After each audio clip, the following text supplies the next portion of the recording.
21 minutes after 8 o'clock. Nice looking Thursday, and it's time now for other news. This is the portion of the show where we take the news that doesn't fit anywhere else and we put it right here. We got a few minutes today. Sometimes we don't have this much time. All right. Yay. Good. Little elbow room here. Yes. All right. The first story comes out of Frankfort, Indiana. Frankfort. An Indiana man announced that he will attempt to break his own world record for most skydiving jumps in a 24-hour period to raise funds for 3 charities.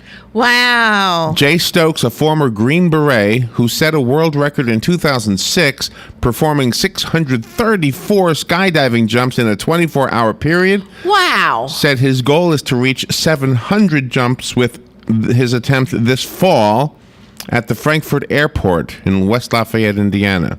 Wow, that's a lot of jumps. Stokes said his most jumps 2014 project is asking for donations for the Special Olympics of Indiana, the Peyton Manning Children's Hospital in Indianapolis, and the Special Operations Warrior Foundation. Boy, he sure had to trust those people to pack his chutes, because you can't pack your chute if you're doing all those jumps for a record. Wow. Yeah, okay. And you know, 'cause gosh, of the two of us in this room, there's only one of us that's ever jumped out of a plane, and it's not me. Those who don't know, Robin has jumped out of a plane. The next story is out of Jackson, New Jersey. Six Flags Great Adventure and Safari in New Jersey announced 3 lion clubs have been born at the park in recent weeks. Oh.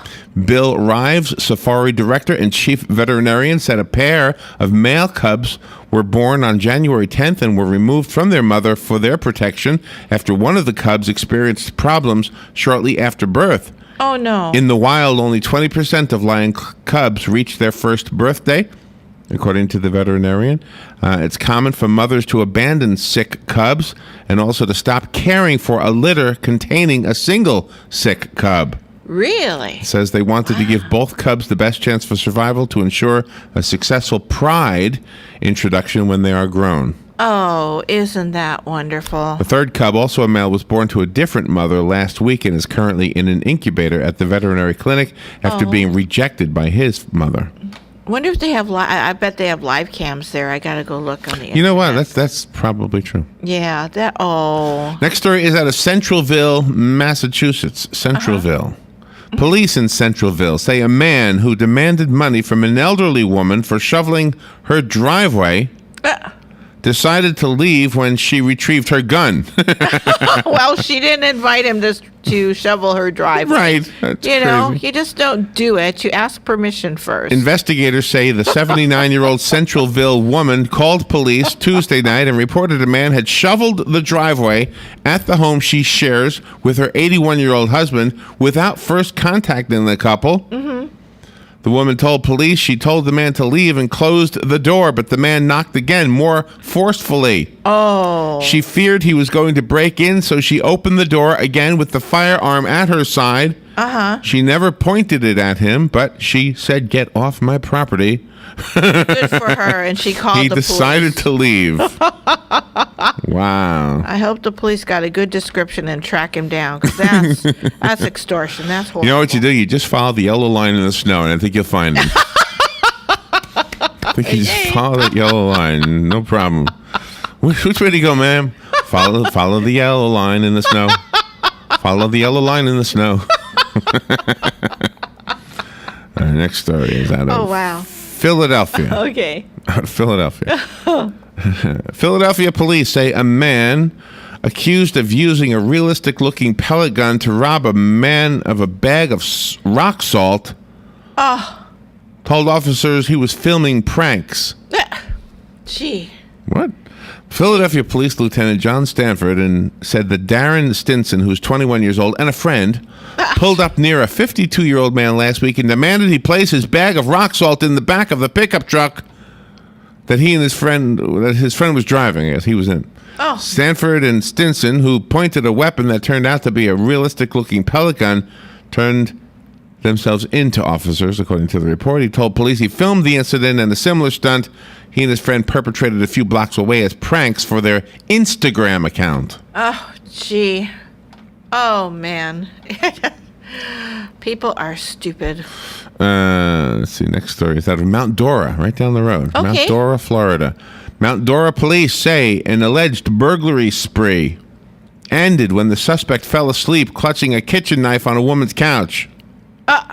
Investigators say 26-year-old Dwayne Imich burglarized several businesses before he broke into Judith Smolinski's home in Mount Dora and then fell asleep on her couch while holding one of the kitchen knives.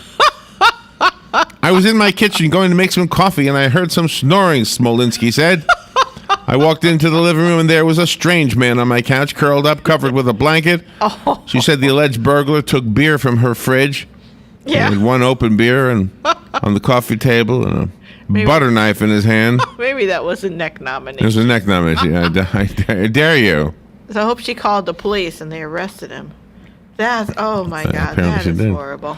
Oh, and I had the story elsewhere. Oh, it's on this list as well. Okay, well, I was going to use it for later. I probably will too. Oh, okay. There's a 101-year-old Florida man who is running for Congress in Sarasota. Okay. Let's see. He wants to improve society, and he doesn't care if people call him a fool. Good for him. Yes. Joe Newman of Sarasota announced that he will run in the 16th congressional district, currently represented by Vern Buchanan, who is a Republican, and will draw on his life experiences to convince other officials to take steps to improve society.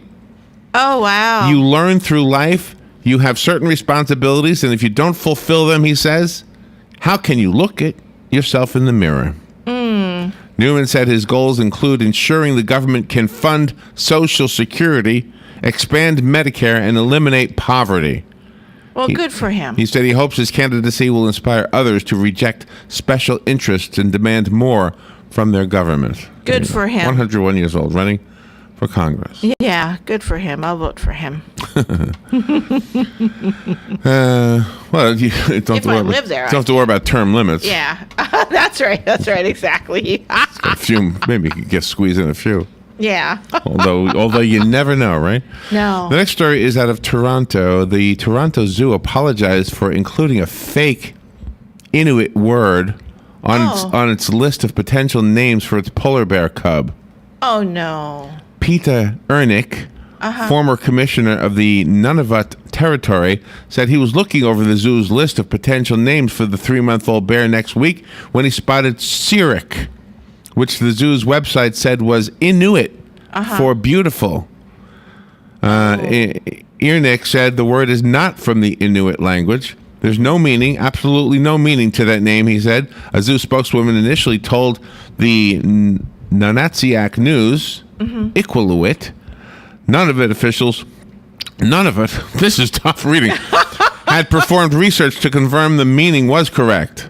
The zoo reversed course Monday with Jennifer Tracy, the zoo's senior director of marketing and communications, issuing an apology. Oh, okay. All right, that's all the time I have. Let's go to Mike Huckabee. After Mike Huckabee, we'll do news bites. We'll take the news and shorten it so you can catch up on the news in 23 minutes.